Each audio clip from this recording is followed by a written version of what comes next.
Here we go, YouTube. It's me and the new living legend is Moochie. Oh, she done got them Hi. glasses. She done got that wig done, and we here to talk a little Godfather of Harlem. Now, how could we have a show like Godfather of Harlem and be talking about New York without having New York in the building? Yeah, Moochie, you New need New York in the York in the building. building. How you feeling What's up, tonight, Moochie? everybody? You ready? Are you ready to talk this little bit of Godfather of Harlem, a show that people is missing out on? They don't even know what they missing out on, do they, Moochie? No, they don't know. And it had a good start off with a bang, and we're going to see where it goes from here. Yep. While we're waiting for people to get in here, me and Moochie was just talking about how last night's show kind of had a somewhat of a finale feel to it in the way that Bumpy Johnson executed something he had to do that happened from last season. Now, Moochie, let's give people a refresher who may have just got started with the show and don't remember. Okay, if So, you don't remember from last season, Bumpy with the ending, Bumpy with the ending was almost assassinated from one of the mafia people. They brought someone over from Sicily. yeah. And with the help of his daughter, she took him out. Took him out. I mean, Malcolm X has been silenced because of what he said because of the Kennedy assassination. And let me quote what he said, Moochie. He said, "Well, I think them chickens have come home to roost." That's what he said about the Kennedy assassination, and that pretty much got my man silenced by the nation. And he's supposed to be silenced for 90 days. 90 days. And when we last saw Vincent, who they call Chin on the show, he hates black people and he hates Bumpy Johnson. And I'm thinking to myself, how the hell are you supposed to be selling heroin in Harlem if you hate black people? Come on, man. You at least, but here's the problem. Now, if y'all read my thumbnail, y'all read that somebody has a sweet tooth and got chocolate fever going on, and that's Vincent's daughter. While he really, really hates black people, the daughter fell in love with a black brother that could sing. Now, Moochie, if I'm not mistaken, wasn't he supposed to be no, he wasn't. He wasn't. But anyway, she fell in love with a black brother that can sing. Mind you, the dad is a racist mobster. And he knew she was in love with this dude. And he had him a Sicilian white boy that works with him that he wanted to put on his daughter. And the daughter wasn't feeling him. And, you know, he was trying to get the father to coerce her. And she's like, nah, hell no, she's not feeling you. She's feeling that N-word. Long story short, this season gets kicked off. He said she doesn't love you. She loves him. That's what she said. That's what she said, Moochie. That's what she said. And the sad thing is, this season, right? This season starts out with that same daughter locked in her daddy's bedroom because her ass got chocolate fever that they killed her singing black man that she was getting ready to leave town with. Damn. Moochie. Yep, they had a life plan to go to California. And Moochie, this chick is in there with the chocolate fever for real, locked up in the bedroom, ain't eating nothing, reading prayers and shit. And I heard the saying, Moochie, they say, once you go black. And she, well, you either don't go back or you go crazy. I should say, once the chocolate dip into you. See, Moochie said that, not me. All right, Moochie, word. Yep. And so, ladies and gentlemen, overall synopsis of what Godfather Harlem about. It is about Bumpy Johnson, real New York gangster, black, during the civil rights era. How he took over the mob in the New York Tri-City area, and he took back Harlem and what they're using as their vehicle to make illegal proceeds, heroin. which brings us to today. Season 2 starts off with Bumpy Johnson on the run from the mob because they want to kill him. Because he had to kill one of their own because that person was trying to kill him. And so having said that, Moochie, let's go ahead and dive on into this episode. But first, let's recognize all the people that really came here to see you, Moochie. We got Mike Willie. We got Nina Ray. We got Infinite Science. A super chat already. I saw that. I'm about to hit him in a second. We got D Weed, Mark Guy, Got Your Love Forever. My folk, Mike Willie, I appreciate you, my brother. You know what I do with this money. I've networked with other YouTubers that you guys might like. I network with my subscribers, bring you guys on when you can. And we just try to keep this thing really, really interactive so that you guys feel like you have just as much input on the show as we do. And super chats like that allow me to do so. And Trevor Stone, yes, we are live, Trevor. We are live. Moochie, let's dive on into this thing and give them a little taste of what felt like a finale when Bumpy Johnson pulled the old okey doke on these fools. boy, that Bumpy. You're kidding me, right? You come here? Hey, that would not be wise. If you want your shut the fuck up! You guys been trying to kill me for 3 months. Make it easy for you. I'm here. If you shoot me, you can kiss your shipments goodbye. So what's it gonna be, gentlemen? 500 keys of heroin? Or one more dead Negro in Harlem? One dead Negro! Moochie, why he had to say that so harsh? My man said, one dead Negro. I mean, like he was sitting on the toilet when he was saying it. Why he had to say it like that, Mooch? Mooch, you still with me? You got your thing on mute, Mooch. Oh, there you go. Uh-oh, we can't hear you, Moochie. We having technical difficulties. I didn't see the clip either. Oh, you ain't see the clip? Uh-oh, well, let's run it back then. Ladies and gentlemen, for the second time, here we go. We might be having technical issues with the Mooch, so y'all just bear with us. Here we go again, Mooch. Here's the clip. You're kidding me, right? You come here? Hey, that would not be wise. If you want your shut the fuck up! You guys been trying to kill me for 3 months. Make it easy for you. I'm here. If you shoot not me, saying you anything. can kiss your shipments goodbye. So what's it gonna be, gentlemen? 500 keys of heroin? Or one more dead Negro in Harlem? One dead Negro! All right, Mooch, can you see me? You with us, Moochie? Okay, well, while Moochie's getting things together, ladies and gentlemen, we'll go ahead and break down the opening scene. The opening scene saw Bumpy Johnson on the run from Vincent Chin's #1 guy. So Bumpy is riding through the highways and byways. They shooting all in his window. Hell, they clipped my man in the neck. And this bum right here, let me tell y'all something. I can't wait for this punk ass to die. I'm ready for him to die. He's Vincent's wingman. He helps Vincent get all his dirty dealings done. Well, Bumpy's on the run from these clowns. Bumpy, you know when a show starts off with the main character, you know he's not going to die. You know he's not going to be in too much turmoil. So what happens is Bumpy gives them the okie doke, cuts through an alley, cuts through the damn alley, comes out the alley and hits them right in the rear as they get smashed beside a car. And this is the scene right here. Bumpy escapes unscathed and just basically put these white 1964 Anglo-Saxons trying to do drugs right in their place. And I think we got the Mooch back. Moochie, you having some severe technical difficulties, my lady. Yeah, I don't know what happened there. All right, I'm back. Okay. Well, I was just going through the first scene with Moochie.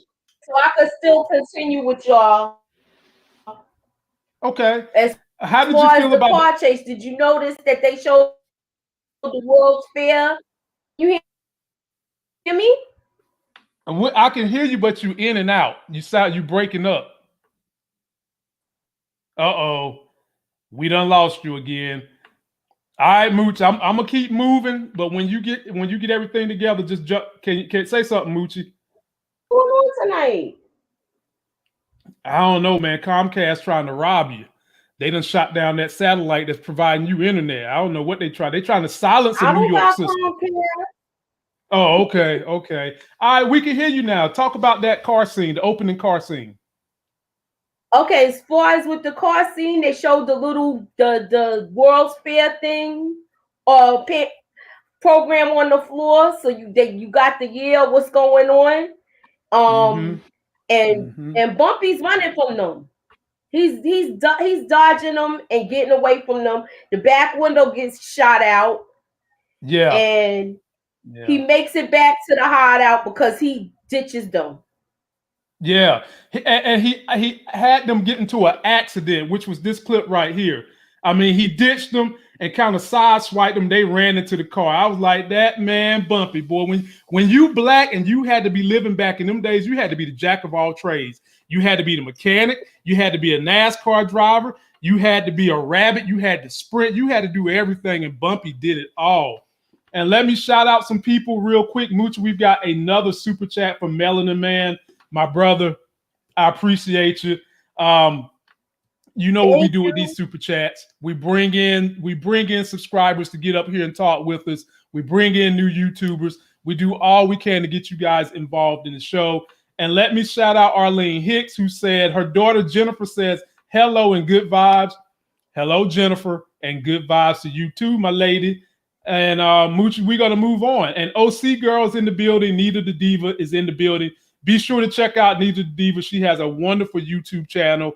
And she's going to always keep that makeup on fleek. She's going to keep them eyelashes waving like a fan. And she is going to keep her hair fluffy. Check out my girl, Nita the Diva.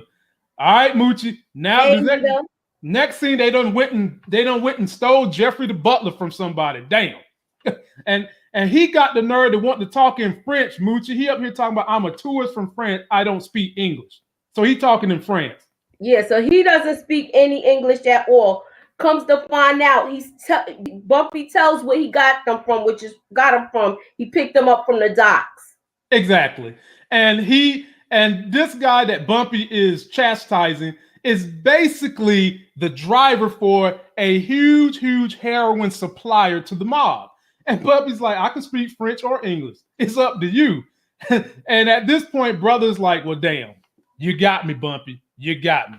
And Bumpy, in true Bumpy fashion, he about to torture this brother because he wants to know where's his damn master, in essence. And so Bumpy, if y'all don't know nothing about Bumpy, he loves him a razor blade. Bumpy whips out that razor blade and he gets to commencing the cutting on the face. And this is a picture of the aftermath, and Bumpy don't play with that razor blade. Moochie. He didn't quite give him a $1.50, but he gave him a little slice. He sliced him up like he was at Subway. I mean, I don't want to get sliced like that either. But you knew he was going to talk, didn't you, Moochie? You knew he was going to talk. Once he got cut, yeah. Once he got cut, yeah. I thought, Moochie, he was going to be a real G. And when he cut him across the face, I thought he was going to be like, give me more. Give me more. I'm not talking. Give me more. Man, that dude was singing like a little mockingbird. I was like, damn, bro. Boy, Lord have mercy. So that was the end of old Benson already. Done got sliced up. Then we get on with it, Moochie. Oh, man. Bumpy done sent his family, his lovely daughter, his lovely wife, down to South Carolina for safety reasons because the mob is after them. So Bumpy's on the phone with his very, very lovely wife, played by a wonderful actress, Moochie, wonderful actress. And he's basically telling her, look, sweetie, I got a plan to get you back. Now, Moochie, when you heard this plan, what was you thinking was going on? Or did you already know what his plan was? When he said he got him from the docks, I was kind of putting it together. But I was like, well, how are you going to? I just thought they was just going to try to get the supply, the drugs from the guy. Mm-hmm. Okay.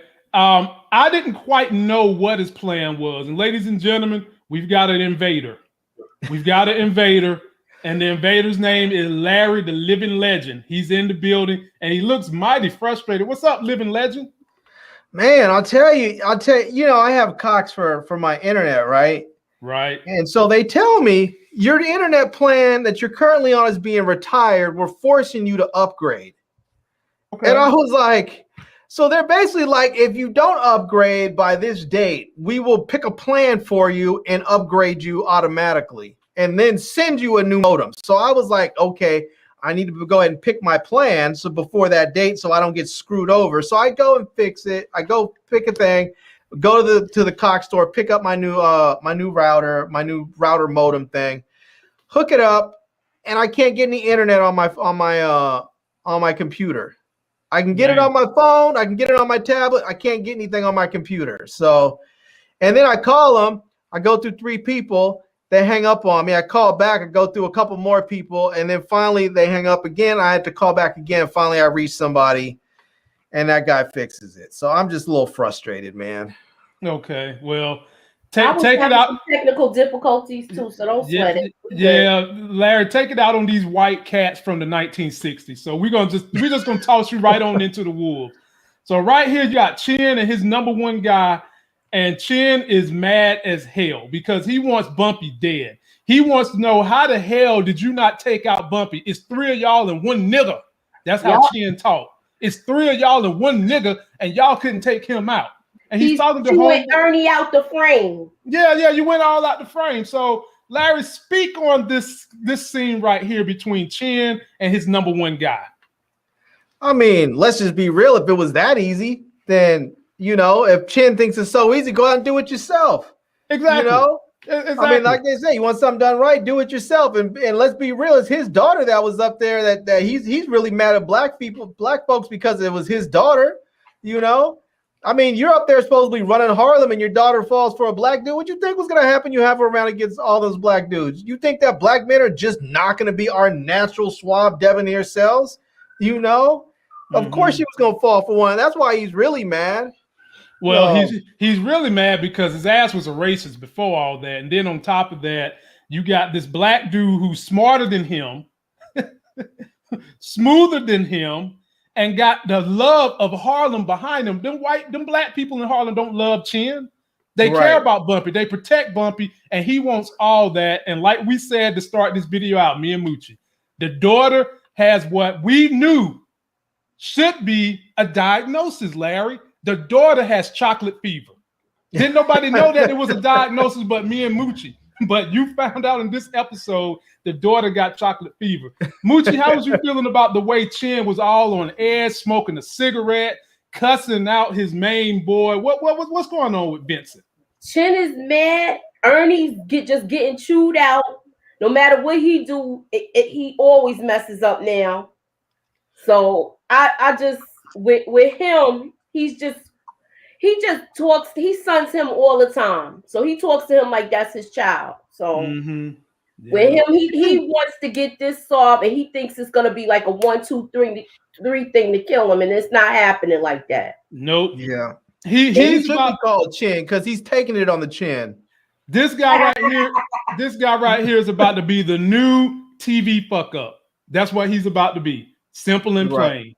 All right, now we move on to they done brought Malcolm back. Malcolm's supposed to be on a 90-day hiatus for saying them chickens coming home to roost in regards to Kennedy getting assassinated.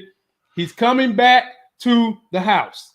And he comes in here and sees old boy sitting at the table, wondering where is the higher, and come to find out homeboy is in a sex scandal. And if I'm not mistaken, Moochie, wasn't it underage girls or was it just a sex scandal? No, it was underage girls. Underage girls. And you got this brother right here who really was trying to come from Malcolm's throat last season, sitting behind the table. Moochie, speak about this. That dude name is Captain. Captain? Yeah, his name is. I had He's his name. He's a captain in the Fruits of Islam. Yeah. And to me, he's like he's hating on him. He doesn't. He even admitted to being jealous of him. He did. He admitted to being jealous of him. So to me, he still shouldn't trust him. No, I don't think so. I mean, and we'll talk about why he shouldn't trust him later on because something happened at the end of this episode. But yeah, you can't trust him. Larry, how did you feel about this whole scene bringing back Malcolm? I'll tell you, man, it's hard to watch these scenes sometimes because, I'm sure we've all seen many of shows about Malcolm X and read his autobiography. We know how this story goes down, and it's hard to watch it, Yeah, man.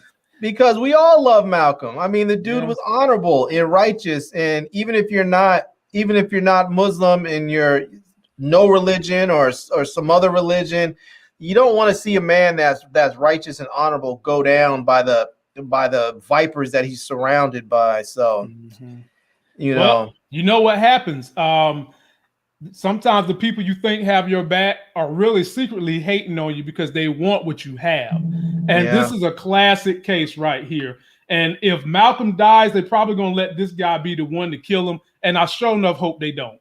Don't let him do it. Don't let him do it, of all people.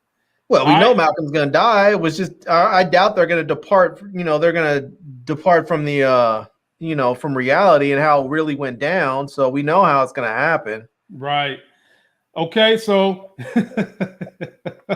Bumpy Johnson decides to take Frenchie Benson back to his master, the guy with all the connects coming from Italy with the heroin. And he's basically telling him, look, let me get that supply.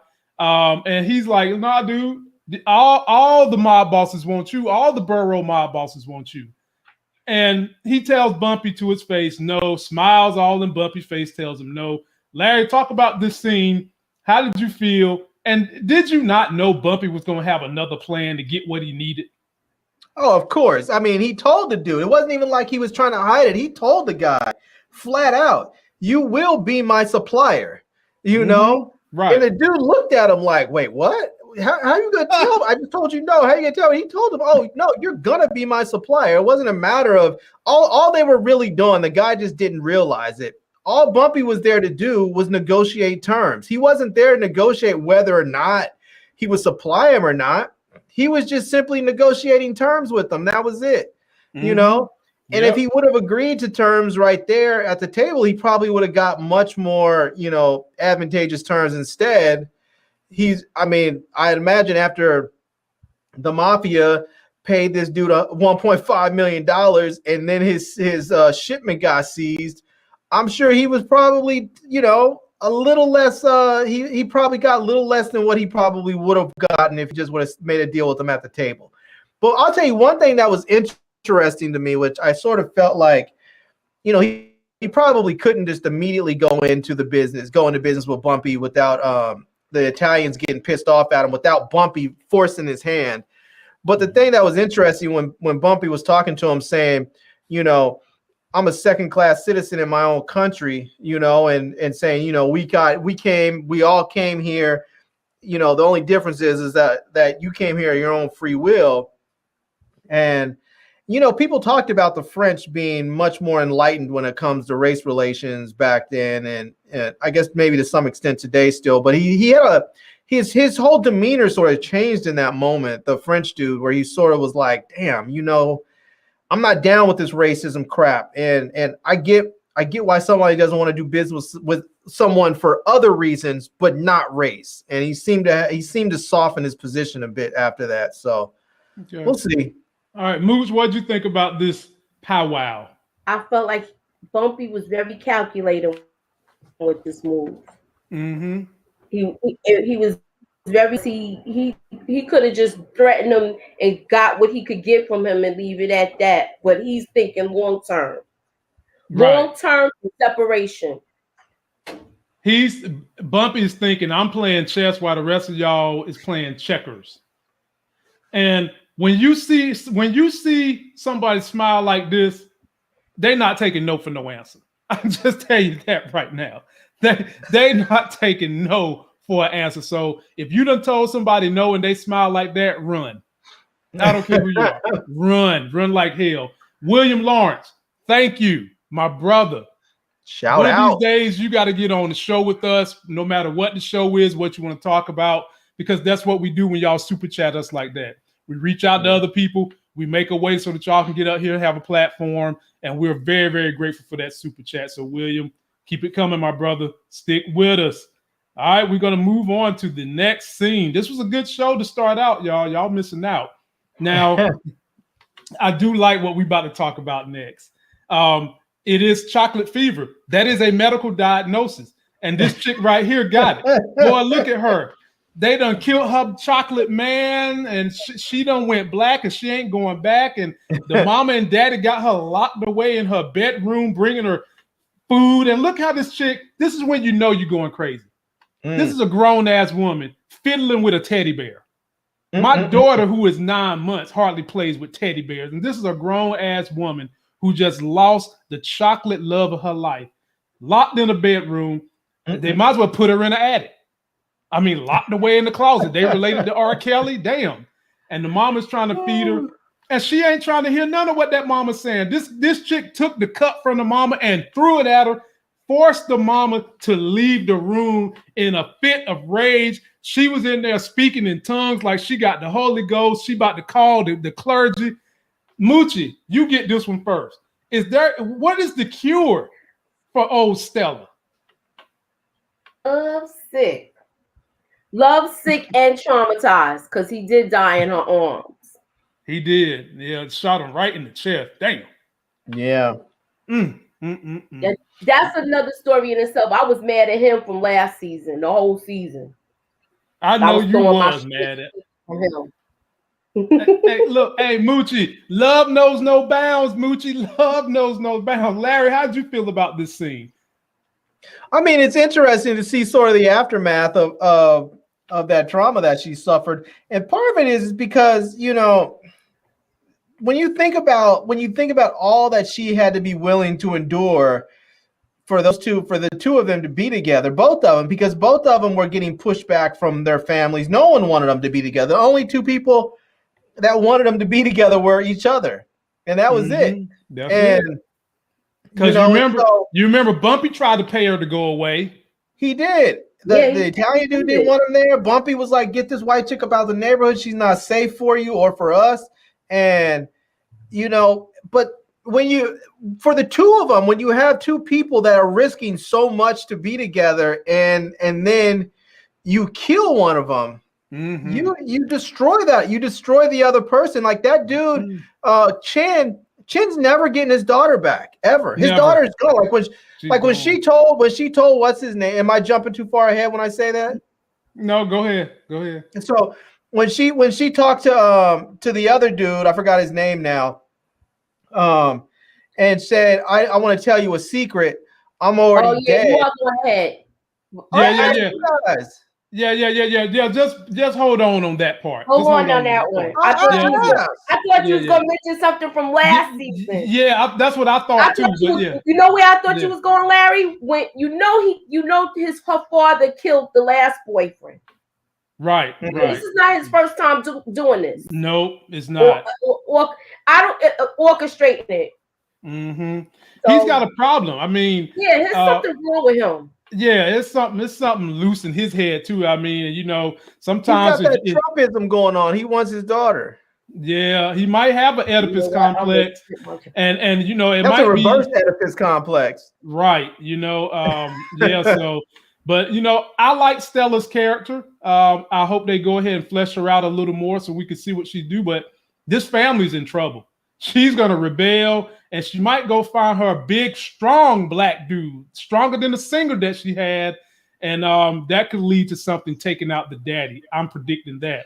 Next, my people, I'm coming to you first, lad. We finally get to see Mrs. Shabazz, and she's in here talking to her husband, knowing that his lifeblood is being devoted to the nation, and he's supposed to be on his 90-day hiatus. He's found out that the highest in the house has got some dealings going on with underage children. And he said, you know, at first he was like, I don't care if it's real or not. And she was like, it could be real. Larry, talk about this scene in the introduction of Mrs. Shabazz. Yeah, it's nice to see Betty up in there. Well, I want to know why she's uncovered, but I guess she's at home. So, you know. She at home. You know. Yeah. Yeah, it was interesting because they really spoke to a lot about how desperate he was to get back in good with the nation, even though it wasn't what was best for him, I guess. Because when they were talking about it, first she was like, what if it's true? And he was like, you know, woman, watch your tongue. And like he just didn't want to hear it at all. And on top of that, he then said something to the effect of like my mission, my only thing is to serve the honorable whatever his name is. Elijah The honorable Muhammad. prophet, I think he called him. But my thing, but the problem with that is that it just really illustrates how twisted and how misguided his loyalties are and where his direction should be, because your job, your mission, your goal is not to serve the Elijah Muhammad, the prophet Elijah Muhammad for him. His goal should have been first and only to serve God.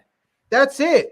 Anything else that you do is in service of that goal. If serving the Black community, if serving the larger community as a whole, if serving Elijah Muhammad, if all of that is in service of your greater mission, serving God, great. But you can't make that like serving Elijah Muhammad your end goal. And I think when he said that, and Betty sort of caught that, and she was sort of like taken back, like, wait a minute, hold on now, I think you might be getting things a little bit twisted here. So, Mooch, what are your thoughts on this conversation? This is the same conversation Nita and me was having last week with Snowfall. They don't listen to the woman. Oh, she got. He should have been listening to her. He hear her, but he not listening. Except we know for a fact that he did. Yeah, he's not listening at the moment. At the moment, he wasn't listening. Yeah, at the moment. Boy, you and that Nita, man. I think it hit home for him though a little bit when Betty said, you have kids, you have little girls. Yeah, it did hit him. It did. And it was like the idea of like, oh, wait a minute, that's right. How am I going to feel if in 8-9 years when my little girls are 14, 15 years old, how am I going to feel if they show up pregnant from the prophet? What am I going to say? Right. All right. So now we've got our French plug going to meet all the crime bosses in the borough with bags of money and everything. And he tells them, I had a little visit from a little Bumpy Johnson. And look who's standing up there, old Chin, boy. These old heads done try to tell Chin, you need to be calm, you need to chill out. But Chin just ain't trying to hear it. And during the same meeting, Chin's right-hand man comes to tell him, look, I got a beat on Bumpy. I might have something brewing, we can handle Bumpy. Moochie, you get this scene first. What was going through your mind when you heard this homeboy walk through the door, little French connection? And don't you just love Jeffrey Butler right there? Went and put a Band-Aid on, makes him look extra needy. And then Chin getting called away by his homeboy saying they got a beat on Bumpy. Okay, as far as with the French connection, because that's what this episode is called, they was letting them know that they had met with Bumpy. But to me, he's all ready to go with Bumpy's plan. Like he's ready to let him in after that sit down they had. Right. But he has to me, it seems like he was feeling out the mafia people. I can see that. I definitely see that. As far as Ernie coming back saying that they got an opening where they could probably get to Bumpy, they've been doing their homework and they following him around. So let's see where it goes. Larry, speak on it. Yeah, I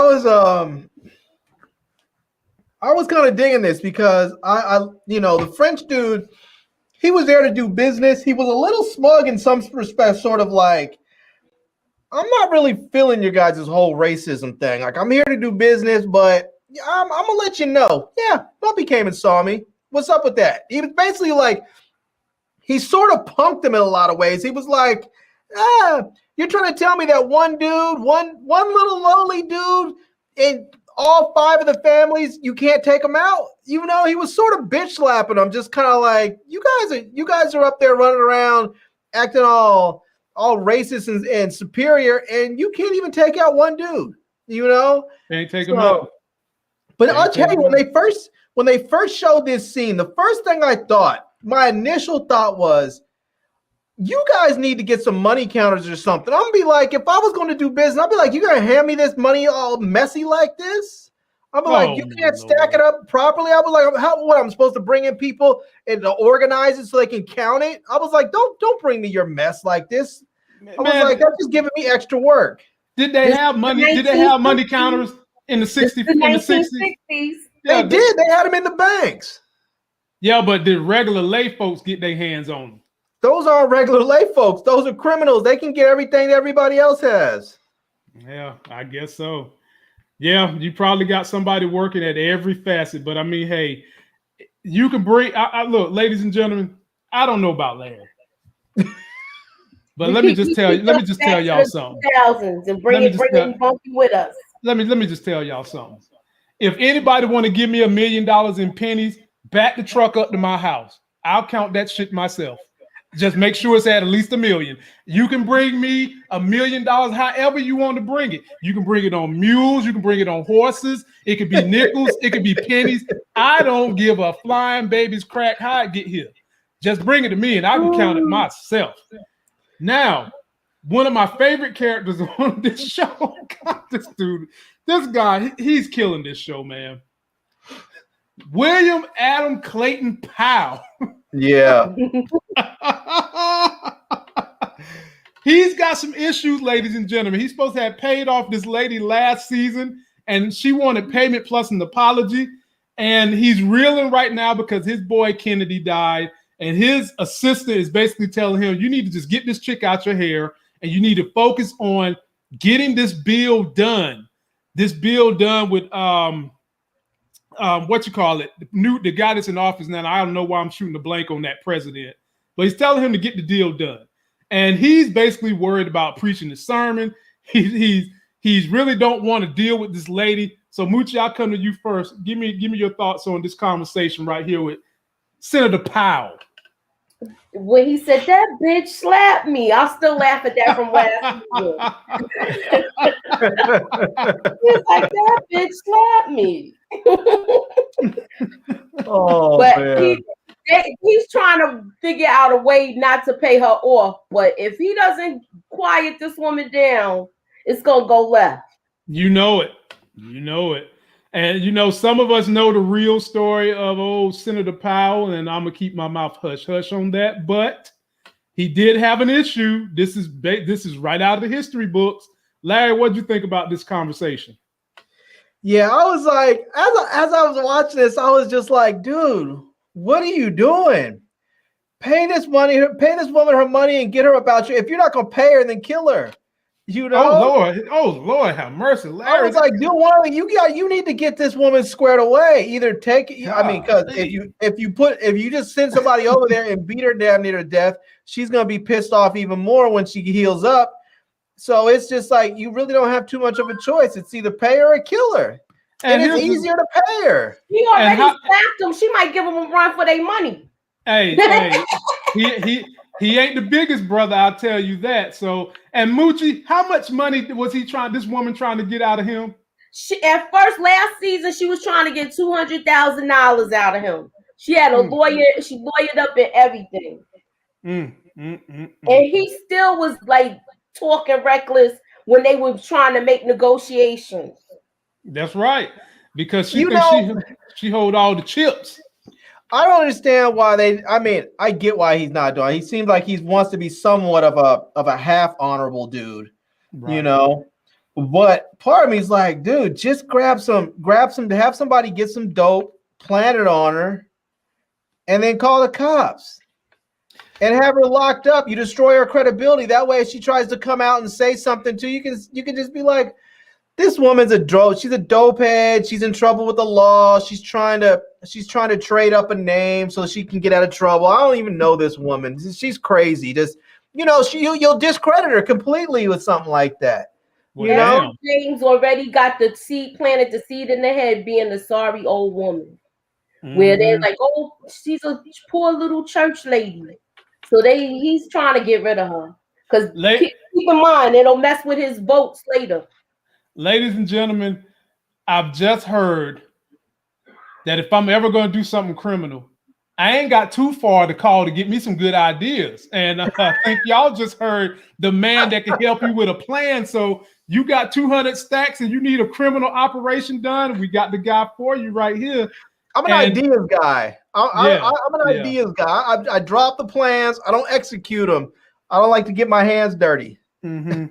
Well, here's somebody that they done introduced to the show that does like to get his hands dirty. They done introduced Meth McClain. And Moochie, what's his name on this show? He doesn't have a name. I looked it up, but he is from Philly. So what I was thinking, if we going according to history, yep, he's with the Philly Black Mafia. That's true. And they didn't give him a name on the show. I just wanted to double check why I asked with Moochie, but he's brought in because Bumpy wanted a little bit of muscle and a little bit of sniping to take out let me rephrase that, not take out, but to orchestrate his plan to get the goods, the heroin that's coming in from the French, wherever they're coming from. So he sits down with Meth. They discuss the plan. Meth's like, what's in it for me? Bumpy's like, I'm going to send you my best sniper. Y'all going to get this business done, yada, yada, yada. Larry, it's your turn. How'd you like this connection? Yeah, man, this was a good look for Bumpy. I mean, be honest with you, he needs to, I think Franklin needs to go and read up on Bumpy Johnson and get some advice on how to build a team around you. Because he was smart. He brought him in. He was like, look, this is what I need from you, and you're already getting your stuff. So why not just get it cheaper? Exactly. Why not do this and get a great deal moving forward, just to increase your bottom line and your profit margins. Dude thought about it. He was like, yeah, why not? Sounds like a good plan. Why not? Moochie, what do you think about the scene? Okay, I love the fact that they brought Method Man in and they brought somebody in from another state. So now you're seeing everything branch out, and it's an opportunity to bring this character back again. So I'm all for this. I think the plan is great, and hopefully it goes through without being flawed. Okay, I think it will. We still got a whole lot of season to go. This is just episode 1, my people. I wouldn't be surprised if we see more people come in from other states too, Mooch, because he's been talking about this whole episode. He's been talking about the 10 Harlems and all the, so he's talking about all these other big cities. I imagine he's talking about, Philadelphia and Detroit and Chicago and he's got people in South Carolina. Yeah. So we'll see. Now, here we go with the mama needing to have an intervention because her daughter threw that cup. Oh, man. So they bring in the clergy to discuss what's going on with the daughter. Mooch, you get first crack at this scene. What's going on here? They're at a wit's end with Stella. They don't know what to do with her. The father wants to keep her under lock and key because he's afraid she might harm herself. And right now she can't stand both of her parents. So they basically talking to the priest in order to figure out what is the best thing for her. Yeah. Before I give it to you, lad, let me shout out my boy Buzz, who he done forgot the zip code now. Now he's doing straight 10s, dollar bills, y'all. Straight 10s, Buzz. I appreciate that, my people. We love it when you come through 703 in the building. We use this to support subscribers. We support other YouTubers, and I'm very grateful. Larry, take it away, man. Let me tell you something before you go, Larry. There's only one intervention that Stella needs.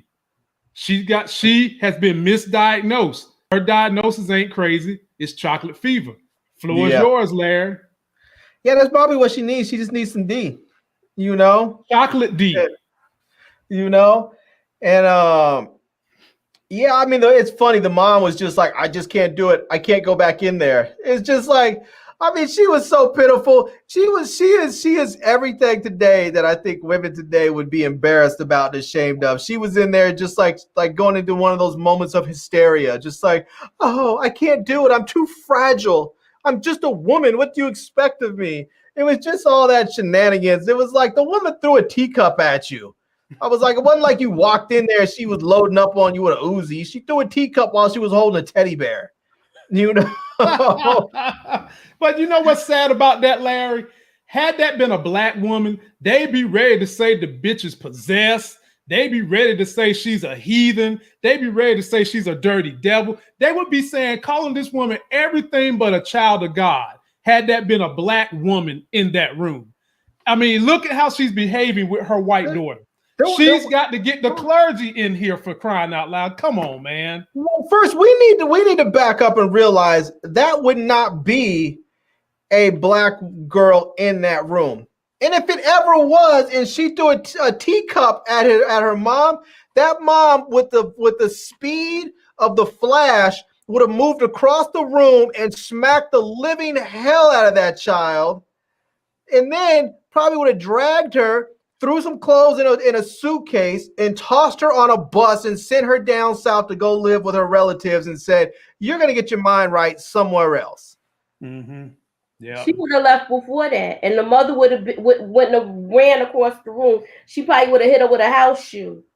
Something.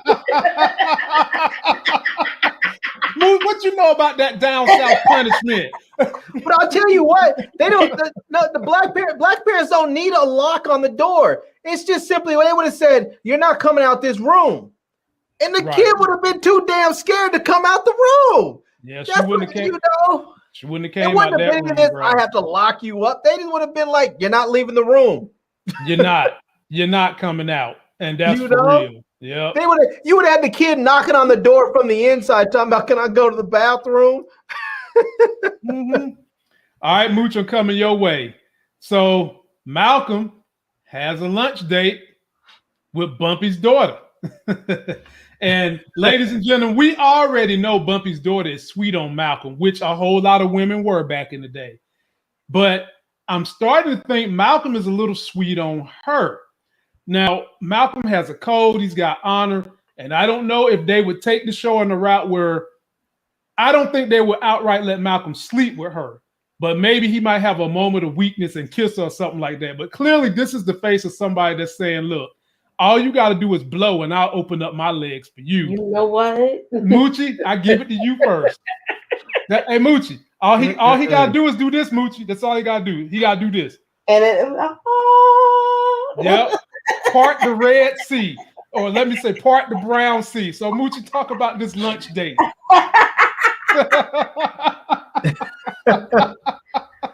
It's a lot of flirtation going on here. Yeah, it is. And she is sweet on him, but I think he looks like he's feeling her, but I don't think they're gonna take it there. Okay, I don't either. Because he's got so much respect for Bumpy, and I just don't see it happening. But Larry, what you think? Yeah, I don't think they're gonna go there. I mean, for everything they said that Malcolm was a faithful, honorable man. So I don't think they're gonna go there. But the other thing too is I don't think that they presented it like it might be a flirtation or something, and it might be on her part, but I don't think it is on his part. I think for him it is something where he enjoys her. He enjoys her company, and he enjoys the ability to have a conversation with someone in a sort of a more unguarded sort of, sense, because you remember, I mean, he's a big deal and everybody that's around him knows he's a big deal, and they all, either people come there and talk to him with an agenda or they're in awe of him. And she's not. He saved her life. She was a junkie on the street, and he got her off and got her cleaned up.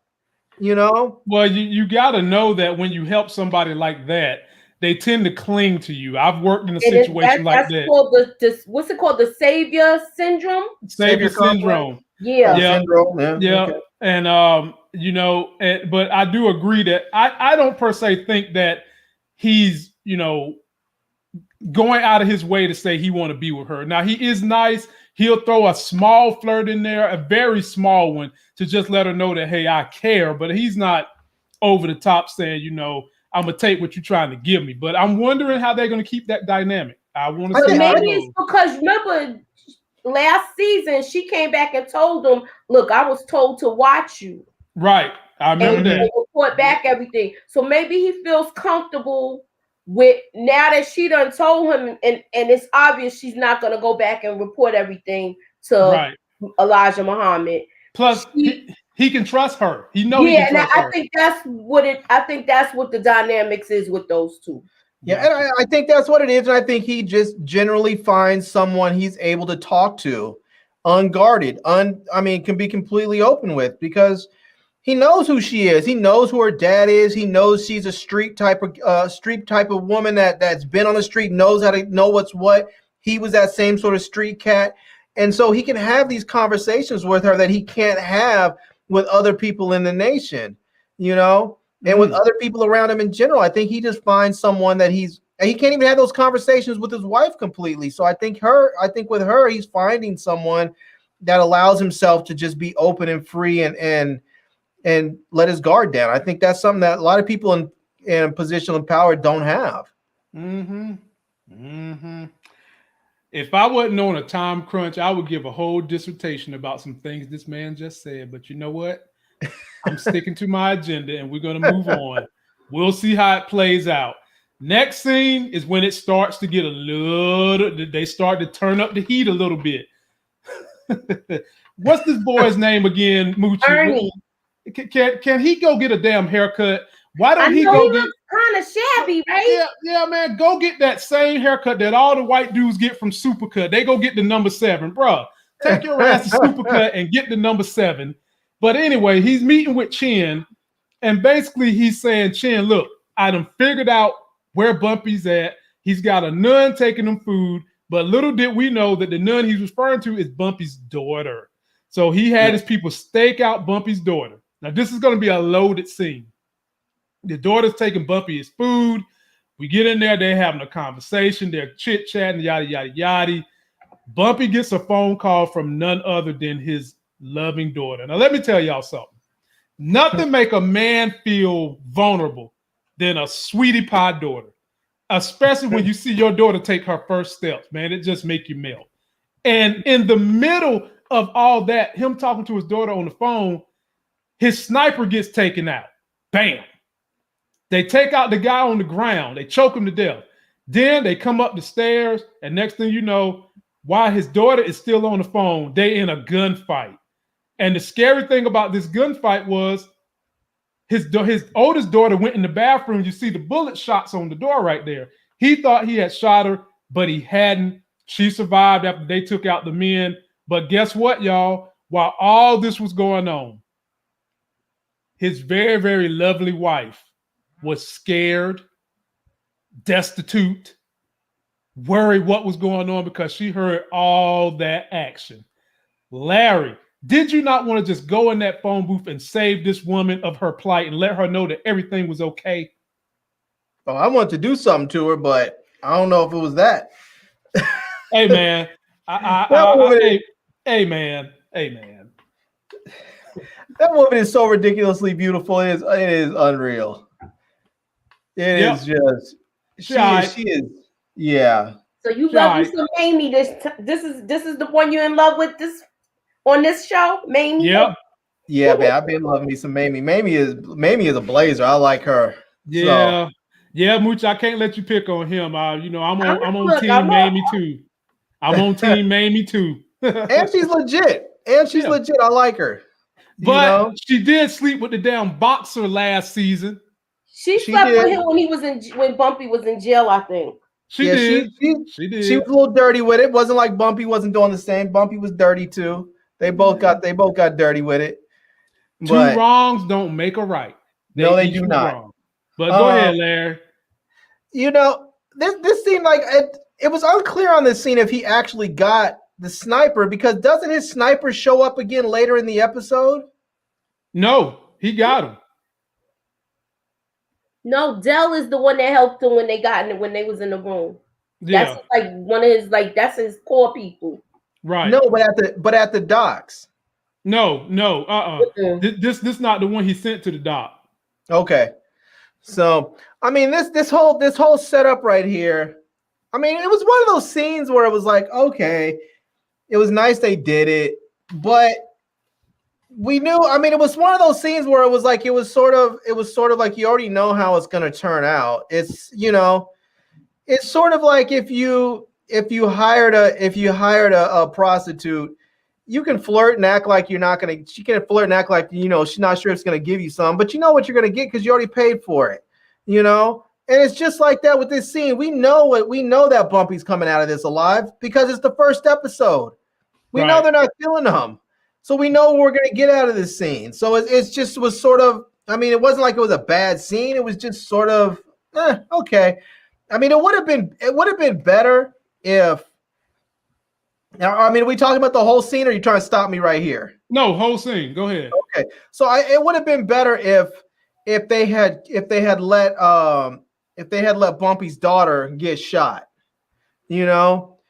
because at the end of this scene, when he goes and checks on her, and she, he sees the bullet holes in the bathroom door, and he's worried that she might have gotten shot, but it turns out she was hiding in the bathtub and she was okay.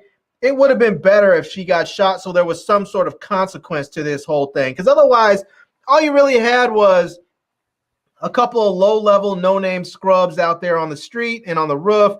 You have a couple of, Italian henchmen that come in. They get shot and killed. No one cares about any of those folks. I feel like with all this big shootout, we needed someone that we cared about to have some consequences from it, and we didn't get that. So well, we did have a smidgen of consequence. The poor daughter had to hear gunshots and thought that her daddy might be dead, and the poor wife was stuck in disarray. Larry, disarray. She needed someone to save her in that moment because she didn't know what was going on. I was ready. They could have called me as a stunt double. I was ready to get in there and help her out of that phone booth and let her know. Damn it.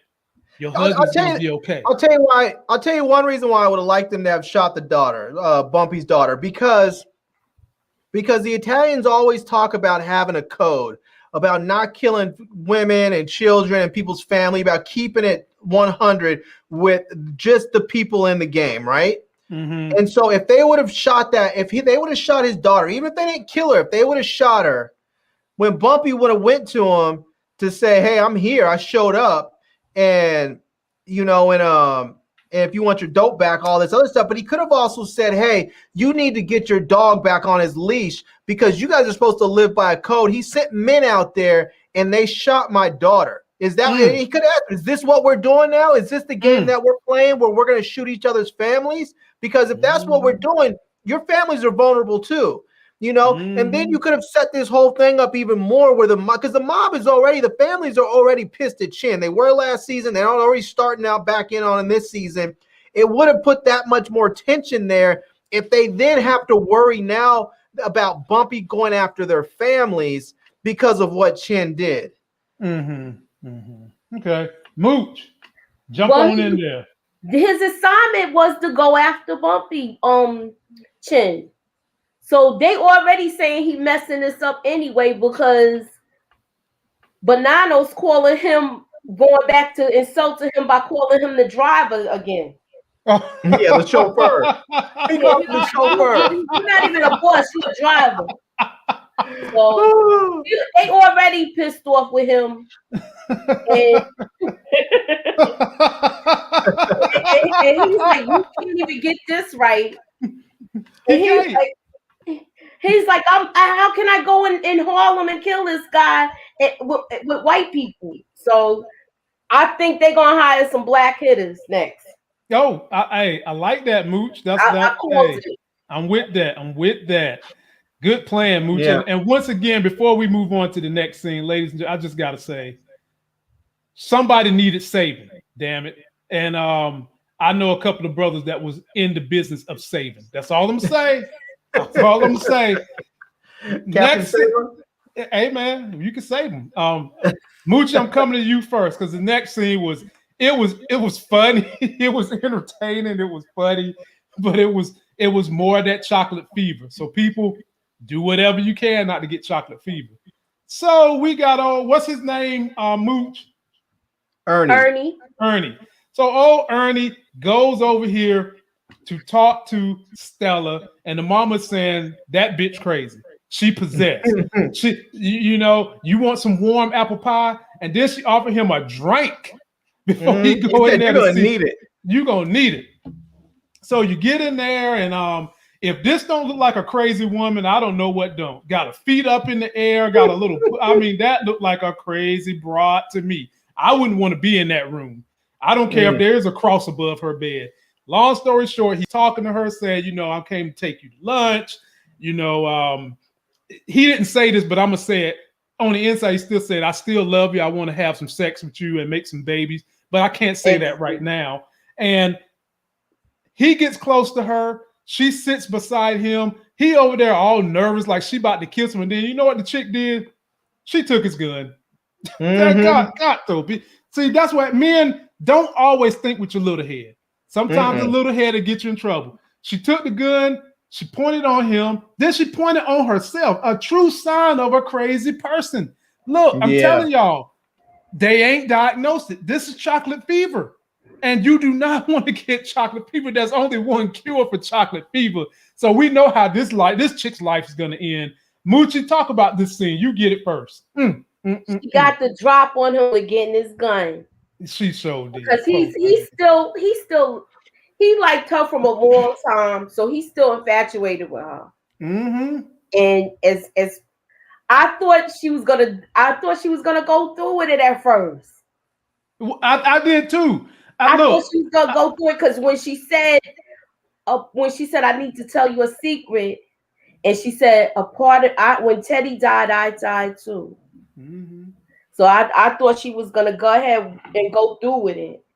And he knows if she would have pulled that trigger, he's dead too. Dead meat.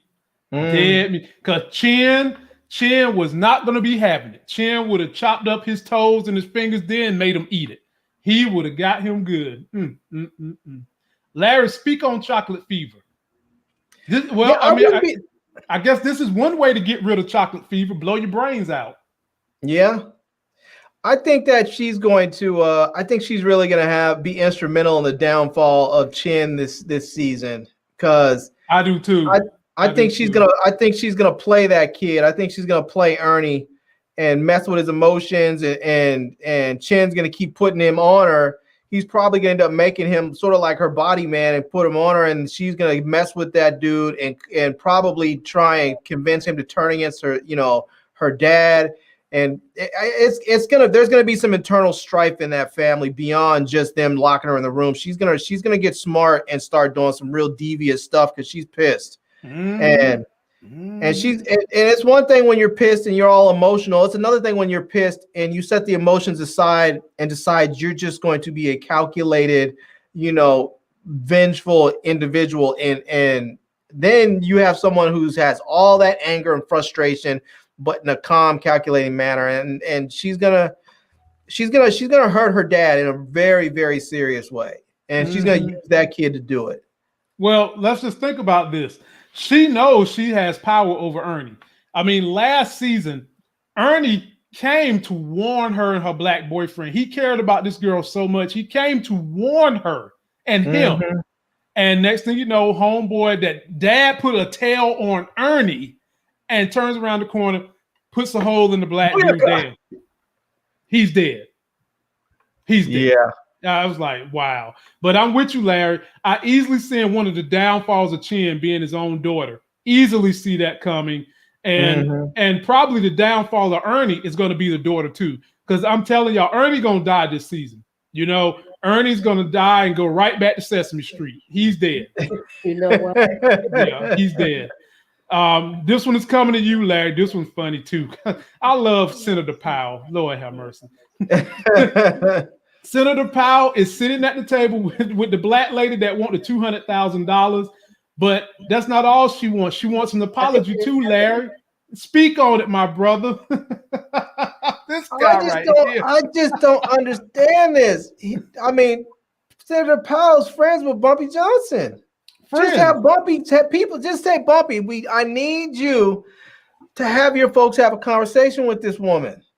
You know. And if you can't get her to listen by doing something to her, then pull up on her kids and let her know, look, this is where your kids live. These are your grandkids. And we just want you to know that they might start disappearing one by one. There might start being accidents where one of them gets hit by a car. Maybe the other one falls off a ladder and breaks their neck. All kinds of terribleness will befall your family unless you just quietly go away. Mm-hmm. I don't understand why he doesn't actually use the amount of power that he wields. Use it. You have it for a reason. Moochie, speak on Clayton Powell. Clayton Powell is trying to just get himself out of this corner. But I'm going to ask y'all this. Did y'all peep the other envelope in her coat?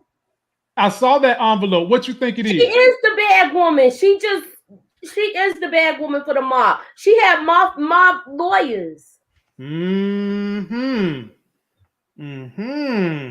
But it's just the way she just milking it. Like, look, I'm just a church woman and you got the congregation talking about me. I would never do anything like this. This is defamation. You just my character. I never heard of anybody getting $200,000 for a defamation suit, especially back then. This chick milking this thing for everything she can get out of it. She started high, and look at what she's walking away with. Yeah, but you know what? Clayton better fix that. He better fix it, and it ain't gonna take much to fix it. Now she's wanting the apology. Need somebody just to go and bump into her while she's on one of the subway tracks, just up there on the platform. Just bump into her. No, somebody need to follow her when she picking up this money. Moochie, that might happen. That might happen. That might happen, Moochie. Look, she was gonna put the money in the same pocket that her pickups is in. Right. Yeah. And then she said, "Oh, not in that pocket. I gotta put it in this one." Oh my God! And when you run out of pockets, y'all know where women who carry chests like that put the money at next, don't you? I'm gonna leave it at that. Mooch, this is coming to you first. So Malcolm is meeting back up with the captain, but this time he brings Captain Henry. That's his name, Captain Henry. But this time Malcolm passes him something that he's been working on at the house. Moochie, speak on it. That envelope that he gave him was the whole thing of what he had an answer for every way to get Elijah Muhammad out of the situation, quotes and everything. And you could see the devilish look on this guy's face. Look at it. Like, you know I don't like you, right? Right. But he acts like he does, and he even comes with a bit of honesty. Yeah, I was jealous of you. Yeah, he did. He said that. This is a dangerous man right here. We know how this is going to go. He's going to basically use Malcolm X to ingratiate himself with the honorable Elijah Muhammad and all the higher-ups in the church. Larry, speak on this scene. Man, this dude was dirty, man. He dirty, man. He's just dirty. I just don't understand that people getting jealous because you want to get next to some dude and you can't get next to him, so you're jealous. I mean, that's just some real. Maybe the dude's gay, so that's what he wants. But that's just some real homosexual energy right there. You want to get next to some dude and you're mad because you can't because somebody else is. That's just. If you're gay, cool, but don't sit up there and try and pretend that you're not when you're up there putting that kind of energy out in the world. You know, I don't think he's gay as much as he's a hater. I think he's got some gay energy he's not dealing with. No, I don't think so. He's just a hater. He wants to have the mind that Malcolm has. He wants to be able to wield a room with his words the way that he wants everything Malcolm has that he ain't got. And he wants to get next to he wants to get next to Elijah Muhammad, and that's he says what he wants. It's just I don't think Malcolm is next to Elijah Muhammad because Elijah Muhammad wanted him next to him. I don't think that Malcolm went and tried to get next to him. I don't think he angled to it. Malcolm did Malcolm, and people saw what he was doing, and they wanted to be next to him, including Elijah Muhammad. You know, exactly. This dude just wants to get next to Elijah Muhammad. He doesn't want to do all the work that Malcolm's doing. He doesn't want to go and put himself out there and speak and make himself vulnerable like Malcolm does. He just wants to get next to dude. He just doesn't want to do the work to do it.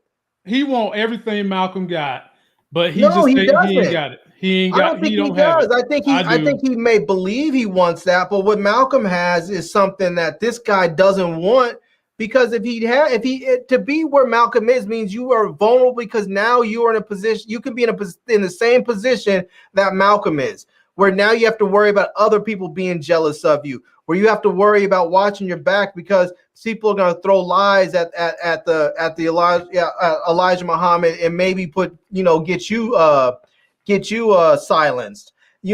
So I think he thinks he might want some of that, but he doesn't really want it. It's just like me. I could say, I want to be a millionaire. I don't really want to be a millionaire. If I really want to be a millionaire, I'm smart enough that I could dedicate my entire energy towards that goal and become a millionaire. I really don't want that. Money's a lot of problems. I want enough money to be comfortable without all the problems that money brings. And I think this guy says he wants that. He don't really want it. You know what I really want? A snow cone. That's what I want. But you know what? I can't have it. Working on cuts. Moving right along. Shaved ice is low. You can get a shaved ice. That's a low calorie. That's nothing but ice and a little bit of flavor. No. It's loaded with sugar and carbs and stuff that stop the body from burning fat. So no, I can't have it. That's a cheat day.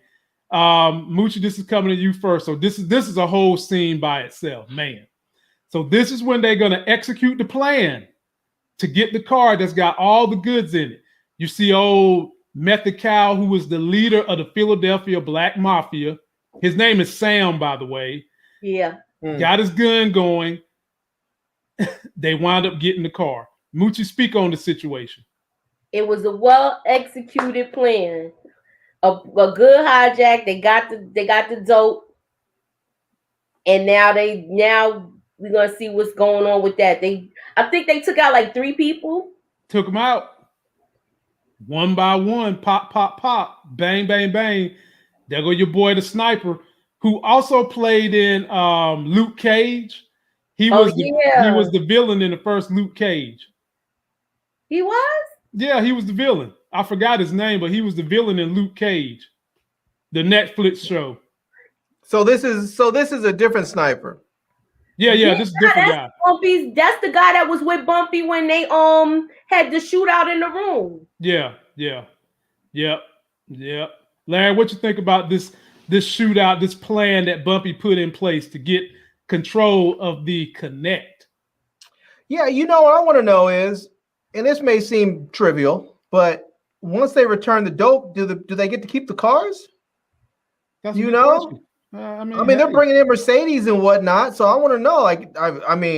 Nah, I think he gonna give it back to the French guy. You give it back to the French dude? All right. Look at old Larry. Larry, he still want to have like a report where he getting the dope now from him. Yeah, right. He do want. And you know what? I think old boy gonna do big business with him. I think so too. I don't want to give away everything I know about the history of this thing, but needless to say, y'all seen the beginning of a relationship, and I'll leave it at that. That sniper was on point though. That sniper he was quick. He was quick. Man, he was dead on. He's ex-military, man. I mean, that's real life. That's not just fictional. He was ex-military sharpshooter for the Marines. Right. So now Bumpy got control of that. Bumpy and the French dude show up to all the mobsters in the borough, and they mad as hell. And who's the most maddest of the mad? Old Chin right here. Talk about, you got the nerve to show up in here, you're nigger and all this kind of stuff. And he's just talking to him. Long story short, Bumpy says, what do you want more, your drugs or a dead nigga? And they took a vote. Chin is mad as hell that Bumpy get to walk on out of there with this brother right here. Larry, coming to you first. Break this scene down. How much did you enjoy this? This was just so great. This was just one of those things where Chin is just so mad. He's so mad because he's up there. He's like, every time I turn around, I'm getting outthought and outclassed by this dude. I mean, he walks in here with our Connect looking like $1 million, dictating to us how things are going to go down and getting the contract that's on him, take it off. Dictating. He said dictate. He ain't say lactating. He said dictating. I mean, this dude went to the families and asked for permission to have Bumpy to go out and kill Bumpy. He's been trying for 3 months, and then Bumpy walks in there. It was basically like, okay, yeah, I walked in, turning myself in. Oh, by the way, I have all your dope, and if you want it back, you're gonna have to go ahead and call off the, the hit. And then the dude was like, sure, we'll do that, and then we'll just kill you. And the French dude was like, nah, son. He just straight nah-sunned him. Nah, son. He was like, if you do that, I'm not gonna work with you. So, Right. and the rest of the family were like, look, dude, we don't care about your vendetta. We're about that money. We want that bread. Moochie, jump on in there. You Harlem world. Now, Bumpy walked in there so fresh, so clean, got shaved, and laying down the law now. Look, I want this to end.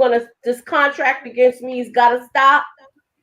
And we're gonna go our separate ways. You do your thing, and I'm gonna do my thing. That's right. Y'all do y'all thing while we're gonna get this money, and we're gonna do my thing. So yeah, I enjoyed this. I mean, this actually could have been a climax to a show. To be honest with you, this last second half of this show, it was good. It was good enough to make that. But now we're getting close to the tail end. Ladies and gentlemen, we've had 85 people show up to see us. Can we get 85 likes? Please like the video. Please be sure to share us, subscribe to Larry's channel. Get ready for Moochie's channel. Subscribe to mine if you're not subscribed. We enjoy having you. We feel like no one breaks down movies and TV shows the way we do. And that's why you need to be sharing us with everybody, because we'll have you going. Speaking of somebody that's got them going, Clayton Powell in church. Larry, go first. I ain't even going to say nothing else. I mean, let's admit the dude has the gift of gab.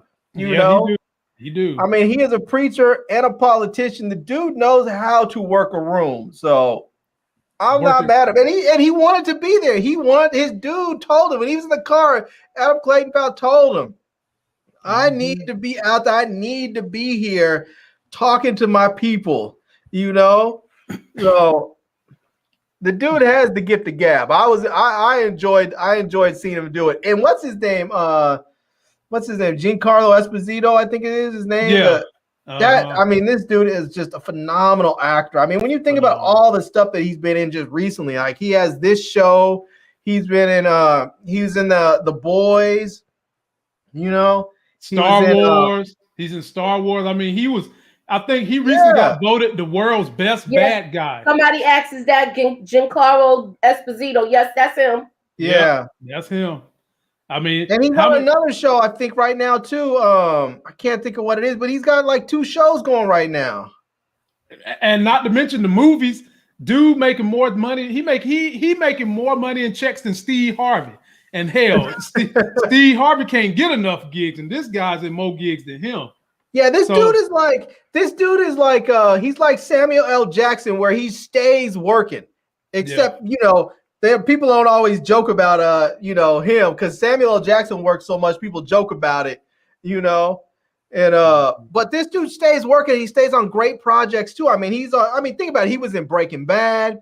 He was in Better Call Saul. You know, all the Spike Lee joints that he's done, and you know, he's in this right now. Like we mentioned, he's the new villain in The Boys. He started, you know, for the 2nd season of Boys. They showed him as the new villain. I mean, the dude's incredible. He's a fantastic actor. I can't say enough about him. Mooch, how'd you like his sermon?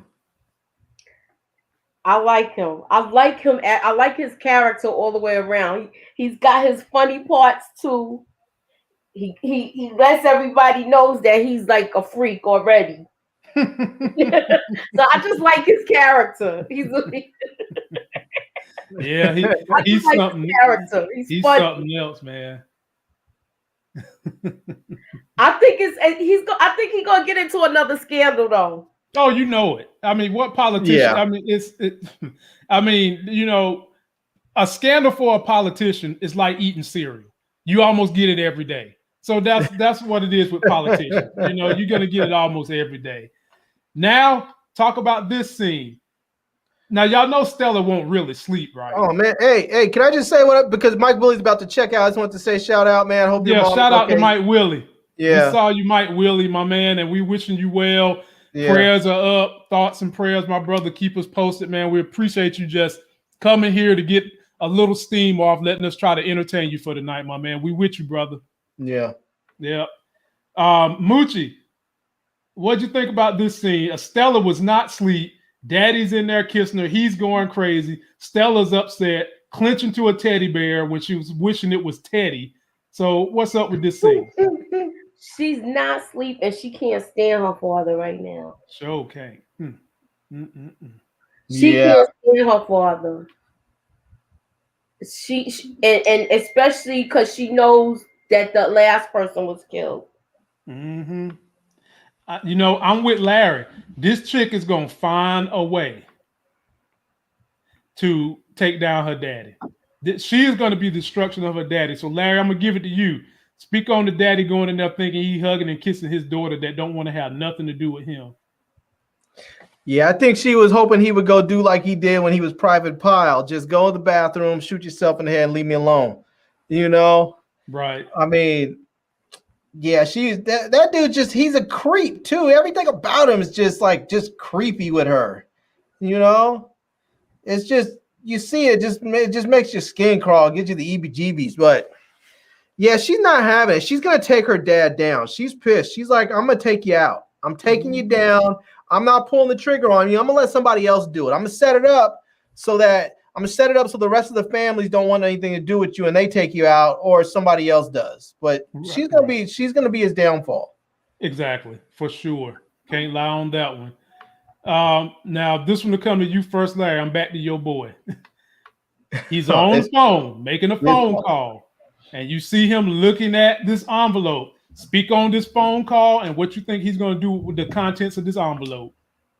No, this is the thing. This dude, this shows this guy is he's dirty and conniving, but he's also smart though, because when he called and said that Minister Malcolm X had basically is confirming or agreeing. Well, I forgot the phrase that he used, something where he said that he put together this thing saying that he agrees or he is acknowledging all of this scandal stuff. Because what Malcolm X went and did was he went and found, he found 19 Quranic passages that basically defended the Elijah Muhammad. So what he was doing basically was saying, yes, I believe you did it. However, what you did was not wrong and was supported by the Quran. So basically what he was saying was, yeah, I think he did it. And so when the guy said, yeah, Malcolm X just delivered this evidence basically saying that he believed that Elijah Muhammad did it, except he's defending him, but he still thinks that he did it. And he knows that it doesn't matter. Like, you can try and defend it all day or night, but to defend it in the way Malcolm X is defending it means you have to acknowledge that you did it. Mm-hmm. And that's just not going to go over well with the public. So, you know, I mean, I mean, in that sense, he was really smart to phrase, to phrase it that way and to present it that way when he made that phone call. It was just dirty that he shouldn't have. I mean, that was just dirty. He shouldn't have done that. But what do you expect? Right, Moochie, speak on your boy. This, when I was like, I can't stand this dude. I can't stand him. He's a snake. And he has the envelope right there. And that's not, he just took everything out of context what Malcolm X said. Everything. And twisted it. Not to mention, Moochie, before we even forget, he was blocking all of Malcolm's mails and messages that he was trying to send to Elijah Muhammad. This dude right here. I don't know why he gave him that envelope. I don't know either, Malcolm. Come on, Malcolm. That part. Come on, Malcolm. You gotta know better than this dude. And Malcolm know this dude don't like him. Malcolm tried to reason with him, say we used to be friends, we came up together, and dude's still sitting at the table like, bro, you gotta go through me. Malcolm, we'll see, man. We'll see how this ends throughout the rest of the year. And the last scene that we'll cover tonight in a very, very good and explosive Godfather of Harlem, episode 1, season 2. Bumpy's got his family back. Everybody's at the table, both his daughter and granddaughter, and his lovely, lovely wife sitting right across from him. And she looks like she's happy now, Larry. Somebody saved her. So having said that, I want you guys in 30 seconds to give me your overall rating for the first episode, and then we getting up out of here. Larry, you first. I'll give it a B. Okay. You know, I thought it was I mean, there were some moments of action in there. To be honest with you, though, I was expecting something more exciting and dramatic, something that left me with a moment that I didn't get. Mm-hmm. It just felt like a very just general continuation of last season, which is fine. They did a great job telling the stories.